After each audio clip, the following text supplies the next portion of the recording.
One of those candidates, Jahana Hayes, running for Congress in Connecticut, joins us now. So tell us your story. You are a single teenage mom. You are a teacher. What inspired you to decide to become a member of Congress? Everything we're talking about today. You know, just realizing that I have a voice and I have a platform, and there are so many people who do not have a voice, and I have a different level of responsibility, a heightened sense of obligation to speak for those people. And what are the things that you want to accomplish, that you feel that you're uniquely able to bring to the table that you could do for your district if you win? I think education. Equitable access to high-quality education, no matter where you live, no matter what community you're from. I think looking at how all of these things are interconnected when we talk about the economy, when we talk about healthcare, when we talk about making sure our environment is clean and safe so that my kids can breathe. So all of those things are really important to me. You know, you're a first-time candidate, right? Yes. You've never run for office before. No. What have you learned? What has surprised you or delighted you or bummed you out about running for office? It doesn't have to be like this. I mean, a lot of the things that we complain about, we can just work together and change them.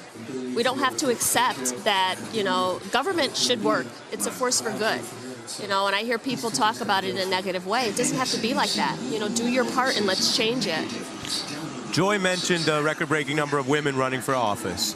A lot of Americans were watching the Senate this week and thinking about the gender gap, thinking about the Republicans on the committee turning to a ringer to do their questioning because they didn't have a single female member, putting ideology aside. Is that part of your candidacy and your appeal, or do you not even get into that when you're out on the trail? Well, I think that our priorities are dictated by who's in the room and who's at the table. And I think if more women are elected to Congress, that we will start to move towards solutions to some of these problems. We will begin to look at them in very different ways. And that's not happening because, like you said, the people in the room are not the people who are most impacted by these decisions.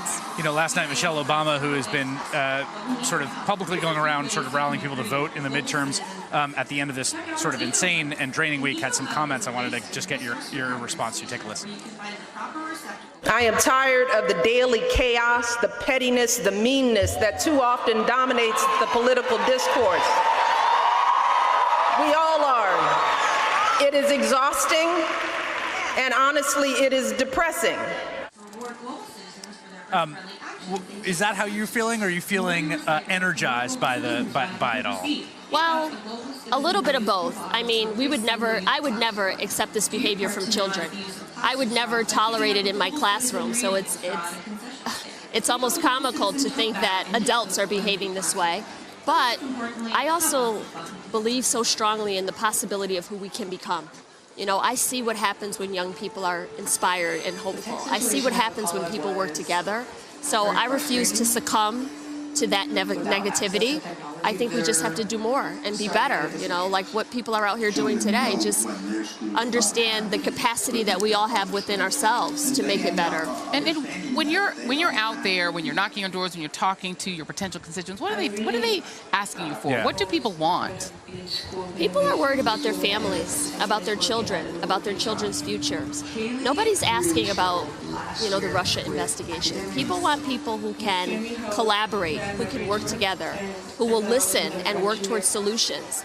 And, you know, my campaign is not against anything. I am fighting for something. I want people to know that when you get up out of your home and you take the day off or you leave your kid's soccer game to go vote, you're voting for something. You know, people are done with the negativity.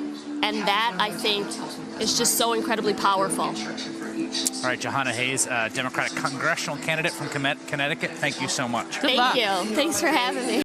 Hey, NBC News viewers, thanks for checking out our YouTube channel. Subscribe by clicking on that button down here and click on any of the videos over here to watch the latest interviews, show highlights, and digital exclusives. Thanks for watching.